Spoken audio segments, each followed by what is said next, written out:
پاکستان میں امریکی سفیر ڈونلڈ بلوم نے آج خیبر پختونخوا کے نئے ضم شدہ ضلع جنوبی وزیرستان میں کثیر المقاصد آبی ذخیرے گومل زم ڈیم کا دورہ کیا۔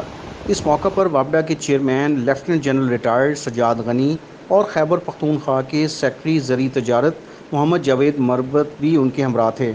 واضح رہے کہ گومل ڈیم امریکہ اور پاکستان کی حکومتوں کا تکمیل کردہ مشترکہ منصوبہ ہے، جس کے قابل قدر نتائج برآمد ہوئے ہیں۔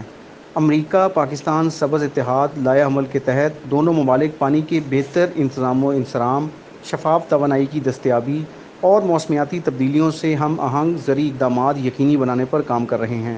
صرف اس واحد منصوبہ کی تکمیل کی بدولت علاقہ میں 1,91,000 ایکڑ زمین مقامی کاشتکاروں کو دستیاب ہونے سے زرعی پیداوار دوگنا ہو گئی ہے۔ مزید برآں گومل زم ڈیم 30,000 خاندانوں کو ممکنہ سیلاب سے تحفظ فراہم کرنے کا بھی ذریعہ ثابت ہوا ہے۔ پاکستان کی مجموعی قومی آبی ذخیرہ صلاحیت میں بھی حیران کن اضافہ ہوا ہے، جبکہ 30,000 گھروں کو بجلی بھی مہیا کی گئی ہے۔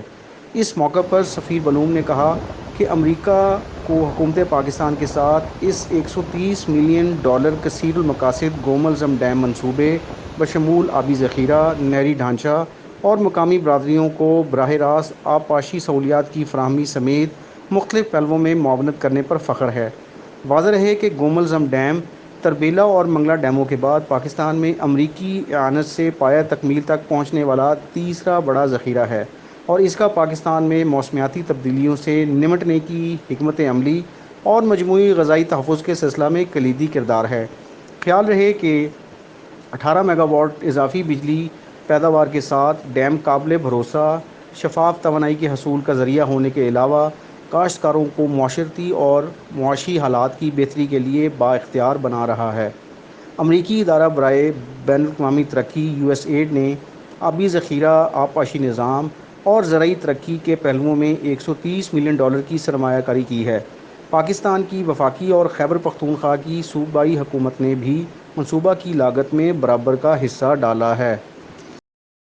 So I'm thrilled to be here today at the Gomal Zam Dam, a great example of partnership between the United States and Pakistan.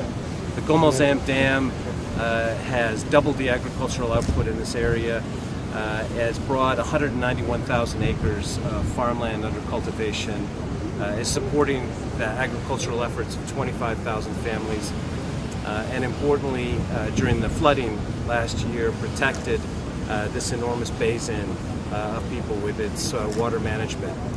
Good example of the U.S.-Pakistan Green Alliance at work, the work we're doing on water management, on climate resilience, and on a better future for Pakistanis and Americans. Thank you.